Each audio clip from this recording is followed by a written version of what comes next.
Yo, what's up guys? So today's video is going to be talking about white balance in post-production for photography.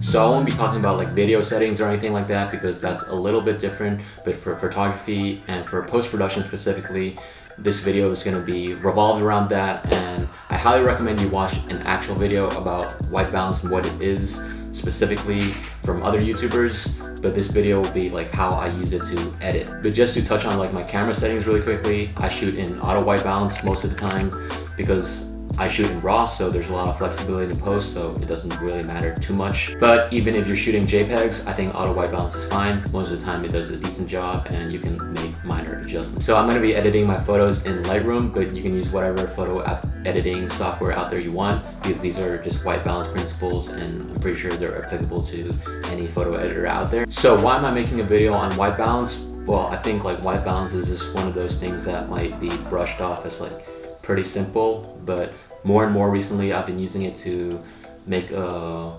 foundational impact on my photos that I feel like I wasn't making at the start of my photo editing career or whatever.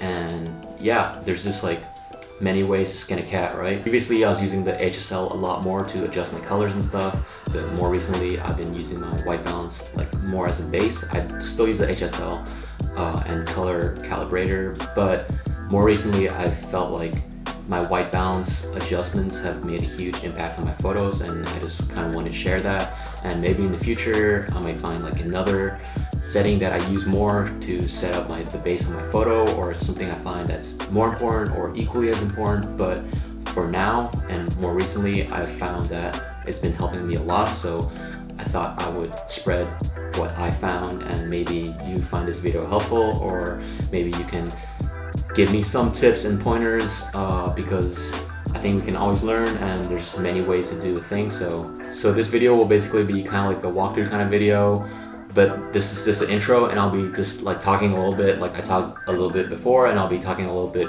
now, just like some general rules and stuff. But if you get anything from this video, because I might contradict myself or whatever, and things might not make sense, and I might blabber on and I might go on tangents and stuff, but if you get anything away from this photo. What? Bro, what are you talking about, man? Is that white balance is kind of like your base foundational starting point for the photo. So as a general rule of thumb, I recommend you set it so the image is balanced with either like complementary colors or like true to skin tones or true to like what the eyes were seeing that day. Whatever it is, I recommend it to be balanced, and then you can kind of like use the HSL and color calibration later on to refine it, and then use the split toning and stuff for maybe like complementary colors and stuff. But you can also set it like way off, and if you have like an end image in mind, and say for example, if you've seen my night photography video or my concert photography video, editing video, you will realize what I'm talking about. Like for the concert photography, I did like a red and green kind of photo, and from the beginning I set the white balance like way magenta and like way green and way orange, I think, and then way warm, and then like there wasn't a noticeable change towards that direction. But towards the end, when I showed the final photo and I removed the white balance settings, it was apparent that there was a huge impact from that. So, and you can like kind of balance it out with the other adjustments, such as like my night photography video, I set like the overall tones to be like more cool, and then I use split toning to balance out the photo later in post, like a later adjustment. But I knew I wanted kind of like a more cool tone, that's why my white balance settings made a more cool base photo. So before we actually get started with editing some photos, I'm just going to be going over the color wheel really quickly, realizing what like complementary colors are and what certain colors mean, because in photography I think you're kind of like, you want people to feel a certain way about your photo. Maybe it's how you felt, or maybe you're telling a story, so certain colors might mean certain things, and you want to adjust your colors to reflect that, right? So, or you can reflect your colors to look good together and be like a balanced image, and yeah. And it's important for white balance because you can adjust your tints or your temperature towards a certain direction based on the colors in your photos. So say for example your image is feeling a bit yellow, you can probably add some magentas back in there, and then maybe add just a little bit of a cool temperature to it, but definitely more on the magenta side of things. Or like say for example if your image is a bit purple, you can probably add some greens to the image, or if it's a bit teal, you can probably add some warmth to the photo as well, and then some magentas back in there as well. The color wheel is very helpful to understand how certain colors that aren't necessarily reflected on the tint or the temperature slider, which is like orange, blue, green, magenta, can help you like make certain decisions. So the first photo we're going to be going over is the studio kind of shot, product photography kind of shot. So if you're shooting in like a studio environment, you probably know what color temperature your lights are. So for this one, I know my color was 5200. I used the SL60W, and yeah, to me, I'm not sure if you can see it, but the image feels a bit yellow, so I probably want to add just a slight hint of magenta in there. But these shoes aren't completely white either, so you have to keep that in mind. But if you want like a more balanced image, you might want to add more magentas in there as well. In there. So look at before and after. And yes, you can use this one, but I rarely use the eyedropper tool because sometimes this affects other tones in the image in a different way you wanted it to. So sometimes I'll use it like as a base point and then I'll adjust the white balance further, but usually I just do it by eye. And you can also look at the histogram to see if there are like certain colors that are sticking out. Say for example, see there's like a lot of blue here, so if that's the case, we can balance it out.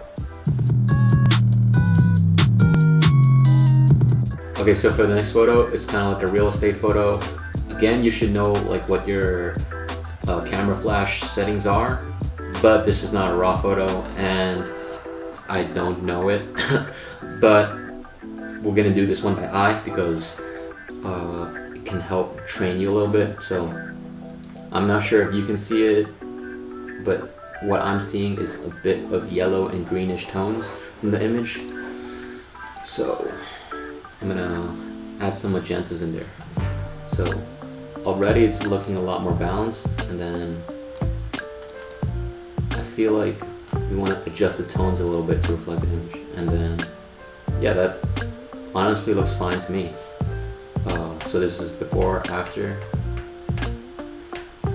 And another general rule of thumb, if you're kind of like in between like green or magenta, like you can't figure out if you want to add like 1 or 2 points to either the magenta side of things or the green side of things, you feel like your image is slightly off balance or like maybe on balance, but you want to adjust it a little bit, I recommend you to add some values into the magenta side of things.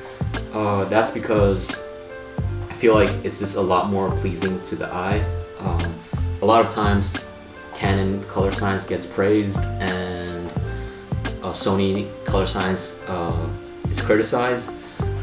I think they changed that in more recent cameras like the A7 III and A7R III, but previously people complained that was like a bit more green, and like even like DJI's newest drones, previously they were a bit more green, and more lately they've been a bit more balanced or maybe towards the magenta side of things. So as a general rule of thumb, if you're kind of like in between values, I recommend you slide some values towards the magenta side of things because it's a bit more pleasing on the skin tones usually, and yeah, it's just usually more pleasing. But obviously you can't go crazy with it like this, and you notice that there's too much purple. Since there's a lot of purple, I'll probably warm up the image a little bit, and then I'll just go back to the value we set it at before. So before or after, I might add a little bit more as well.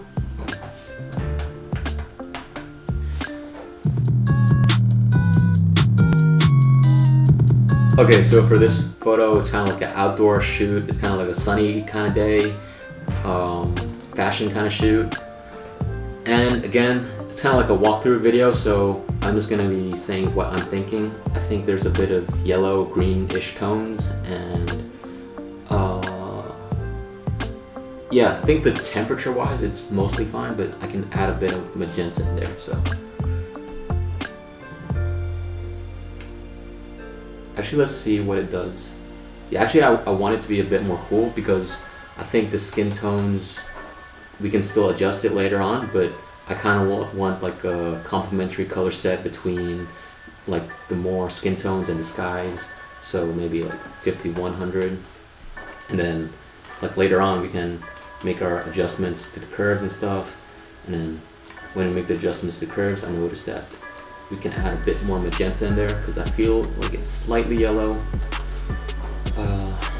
But then we want to go here where we make like a lot more changes and stuff.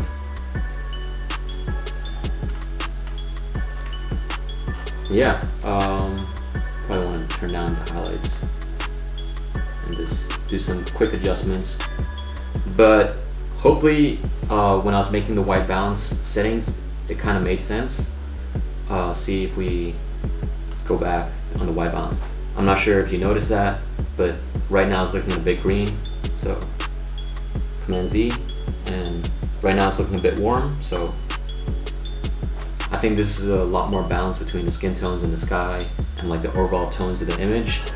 Hopefully that makes sense. I think we can even make it slightly more cool, maybe 4900, and then we can add some warmth into the shadows. So yeah, like last night May 5. So this is before after. So this is not necessarily like a normal looking image, I'd say. It's definitely a bit more punchy, and the colors are like a bit more complementary, but sometimes that's what you're going for, right? So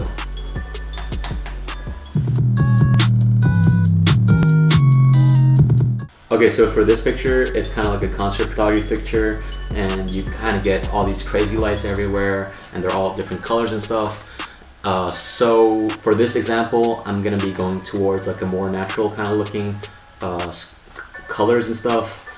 But like I said in my concert photography video, you can really go crazy with the colors and go towards like another direction if you so choose. But for this example, we're gonna go with like a more natural looking image.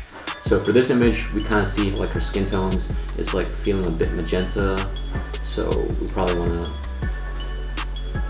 to shift it towards the green. 20 even. I think we could go even more, to be honest. 15. And then we want to warm up the photo a little bit. We can even go 0. We can even go further, I think. Let's see how far we can push this. See, her skin tone is looking a lot more natural. True to life.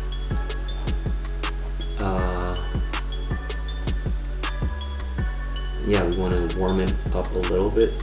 Because yeah, so this is Command Z before or after. Just the overall tones of the image felt a little purple. So yeah, I think that's pretty balanced. So this is before and after. And then after that, you can obviously do this other stuff like adding some split toning.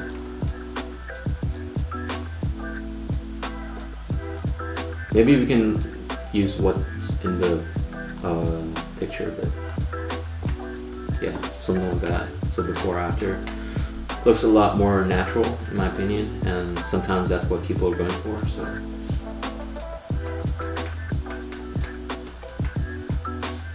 So hopefully that made sense. Like when I was going through it, I said it was like feeling a bit magenta and feeling a bit cool, especially with this. Sorry for this, we're just gonna return when this goes away. Yeah, hopefully that makes sense. Just go back and yeah, just I felt it was a bit purple, a bit magenta, so I made it warmer and I made it more green. So okay, so the last image I'm going to be going over is like a night photography kind of shot. So like I said in my night photography video, I kind of wanted to have like an overall blue kind of tone, and then we're gonna offset it in post in like the other settings. But honestly, this is looking alright to me.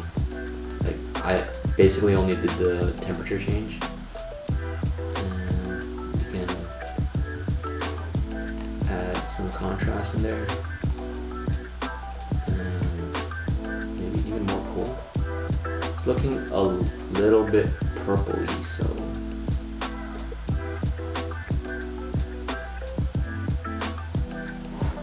I'm just gonna go to the color wheel really quickly. So it's right here, but I probably want it to be closer to here maybe. So maybe we want to actually,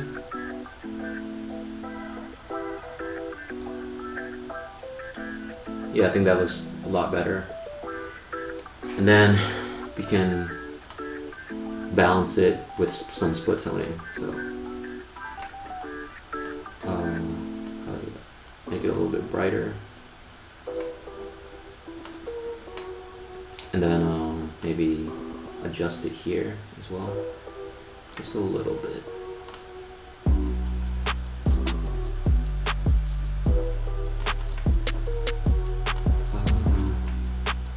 So yeah, that's the before and after. Even in the before photo, it looks a bit yellow and greenish, a bit warm because of these lights, I think. But usually for night photography, I want like an overall blue kind of tone. So if we take these away, even if we go to like the split toning and we adjust it that way, I don't think we can get quite the same effect. Maybe we can, I'm not sure, but I prefer to do it through white balance. So yeah, this is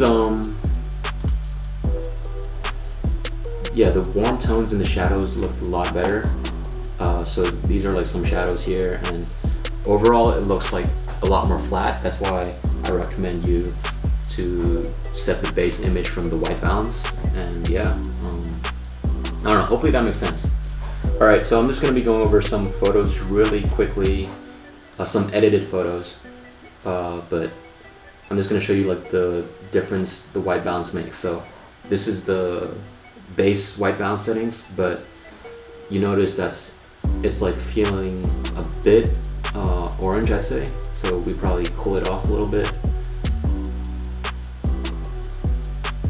And then I added like a slight bit of magenta in there. So I think it's mostly here where I notice it, but yeah, it's like making the skin tones a bit more pink-ish, which I think looks pretty good, but just a little bit. Yeah, like I said, as a rule of thumb, if you're kind of like in between, if you're like on a balanced image, or if you're kind of in between values, you don't know which one to add, just add a little bit to the magenta side of things. So for this image as well, even right now, I think we could add a bit of magenta in there. Like, I think that looks better in my opinion. But this is like base image, and then yeah, obviously we cooled it off a little bit because there was like a bit of tungsten tones in there, and then there's a bit of green tones in there as well. So yeah, that's pretty much it for this video. I plan on making more of these kind of videos. If you guys are interested, I might make them anyways if I feel like it's important. But I did come up with like 5 examples for this particular video. I did the studio photography, product photography, whatever, a fashion shoot, night photography, concert shot, and what else? Real estate, yeah. But yeah, I don't know if this video was helpful to you guys at all, but I thought like white balance is just one of those things. Like, I don't know, I just recently felt like more compelled to talk about it, and it's definitely one of those things in post-production that I feel like it's super important, as you can see from this video, hopefully. So if you have any input at all, or any suggestions, or any tips or tricks, or if you feel like I'm completely off base with this photo, let me know how I can improve, whatever. Just feel free to air your opinions out. yeah, that's pretty much it. Like, comment, subscribe. It helps. Thank you so much, and yeah.